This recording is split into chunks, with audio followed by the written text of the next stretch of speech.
Bonjour à tous, c'est Yann. On se retrouve aujourd'hui pour parler des 5 meilleures actions éligibles au PEA pour les dividendes en mai, donc en mai 2021. Donc cette vidéo n'est pas un classement, donc la cinquième n'est pas forcément moins bien que la troisième. J'ai juste regroupé les 5 meilleures actions pour moi qui étaient le plus utiles à avoir dans un PEA pour recevoir des dividendes. Donc toutes ces infos sont à vérifier par vous-même, donc à définir votre stratégie et à voir si ces actions vous conviennent. Donc pour moi, ces actions sont dans mon portefeuille, mais à voir pour vous si ces actions vous conviennent. Donc on commence sans plus tarder.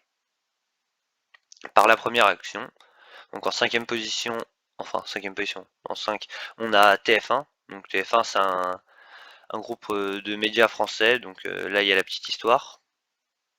Donc TF1, tout le monde connaît. Donc c'est le groupe industriel français, donc Bouygues, qui détient TF1. Donc Bouygues, c'est une grosse société. Donc Bouygues, comme Bouygues Télécom, ça détient TF1, Bouygues Télécom. Et à l'heure où je vous parle, TF1 veut se rallier à M6 pour avoir un groupe encore plus puissant. Et donc avoir un cours de l'action peut-être en hausse. Donc là, on va voir les chiffres. Donc ici, on a la variation de l'action TF1 sur 10 ans. Donc on voit qu'il y a des hauts, des bas. Donc là, on voit que TF1 est à 8,35, donc à l'heure où je fais cette vidéo. Donc là, on voit que TF1 baissait, le cours de l'action baissait et remontait aux alentours des 12, 10-12 assez rapidement. Donc là, je pense que c'est un bon moment pour acheter TF1 puisque le cours va sûrement remonter d'ici moyen terme vers 12. Donc ici, on a le chiffre d'affaires de l'entreprise sur les 5 dernières années. Donc on voit que le chiffre d'affaires est en constante évolution, sauf bien sûr 2020, donc vous savez, avec la crise du coronavirus. Donc leur chiffre d'affaires est en hausse à part 2020. Après, au niveau des dividendes, donc là on a la liste de tous les dividendes de TF1. Donc on voit qu'il y a un dividende régulier. Donc ça c'est plutôt bien. Donc depuis 2002, TF1 verse des dividendes. On voit que le dividende varie, mais reste aux alentours de 50 centimes. Donc là, par rapport à l'action en ce moment, donc là le dividende pour l'année 2020 c'était 45 centimes. Donc le rendement c'est plus de 5%. Donc c'est plutôt très bien. Avec un PER pas trop élevé avec 14,49 et une estimation de rendement assez stable. Donc 45 centimes pour 2021 et 47 centimes pour 2022. Et là, on a l'analyse des analystes de Boursorama Bourse, donc qui voit objectif de 3 mois 9,31 euros pour l'action, donc un potentiel de plus de 11%. Donc c'est une action très intéressante que je vous invite à prendre dans un PEA. On passe tout de suite à la prochaine action. Donc, donc la quatrième, c'est le Crédit Agricole. Donc là, il y a la petite histoire. Donc vous pouvez mettre pause si vous voulez lire. Donc Crédit Agricole, elle est composée de 39 caisses régionales donc de Crédit Agricole. Donc il y a Crédit Agricole de Bretagne, Val-de-France, donc de beaucoup de régions. Donc c'est une très grosse société. Donc, ici, on voit le cours de l'action. Donc on voit comme TF1 qui elle fait des montagnes, donc elle était haute, elle descend, et là on voit qu'elle est entre guillemets dans le haut du panier. Donc si vous la prenez aux alentours de 12,5, je pense que ça peut être une bonne affaire. Donc là, le produit net bancaire, donc comme c'est une banque, on n'a pas le chiffre d'affaires, mais le produit net bancaire, donc il est en constante amélioration, même en, même en 2020. Donc on voit que les résultats courants avant impôt ont un peu baissé en 2020, mais sinon le bénéfice de la société est plutôt très intéressant, donc sur les 5 dernières années. Après, donc on a un dividende très très régulier, donc juste un dividende, donc il n'y a pas eu de dividende pour l'année 2020, donc avec la crise du coronavirus, mais sinon la société versait des dividendes depuis l'année 2002, donc depuis assez longtemps, et des dividendes assez réguliers, et donc depuis 2014 ils sont en augmentation. Donc là, on a les analyses des analystes de Boursorama Bourse, donc potentiel de 8,13. Et là, on a les dividendes. Donc cette année, pour l'année 2020, ils vont verser un dividende de 0,80 euros avec un rendement de 6%, plus de 6%. Donc c'est plutôt très très intéressant, avec un PER pas très élevé et une légère baisse des dividendes puisque ils versaient un plus gros dividende cette année pour rattraper l'année où ils n'ont pas pu donner de dividendes.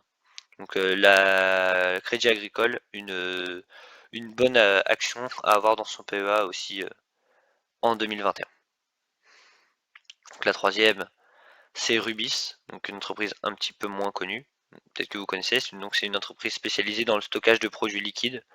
Donc par exemple le gaz, le pétrole, donc Ruby Energy.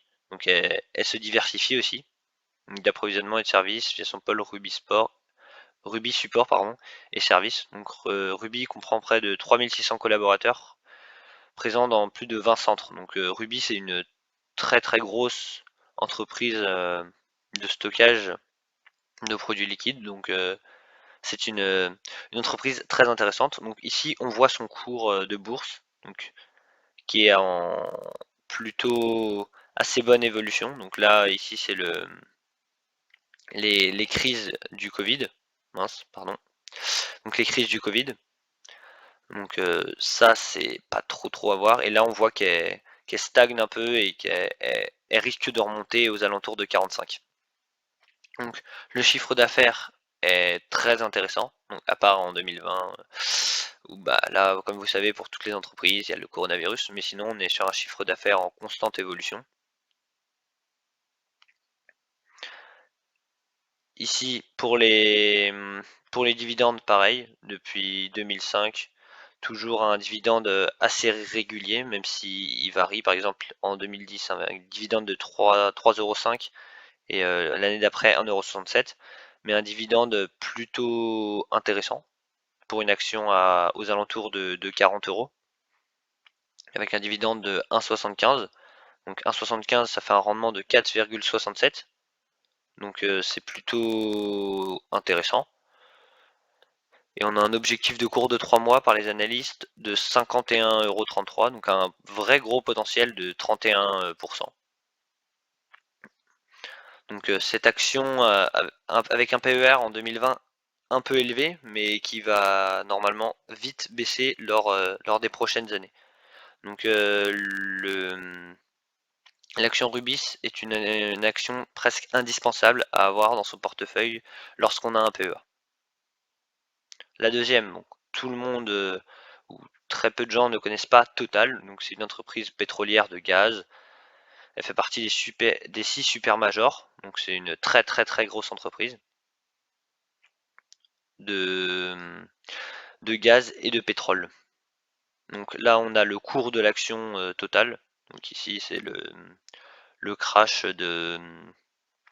dû à la crise du Covid, mais sinon on voit qu'elle était en évolution, en hausse, très légère, mais en hausse, avec un peu des hauts et des bas, mais plutôt en hausse. Donc là, on a eu un trou avec le Covid, mais là, on voit que l'action se remet petit à petit de, de la crise. Donc le chiffre d'affaires toujours en hausse, à part 2020, puisqu'il y a eu la crise du coronavirus.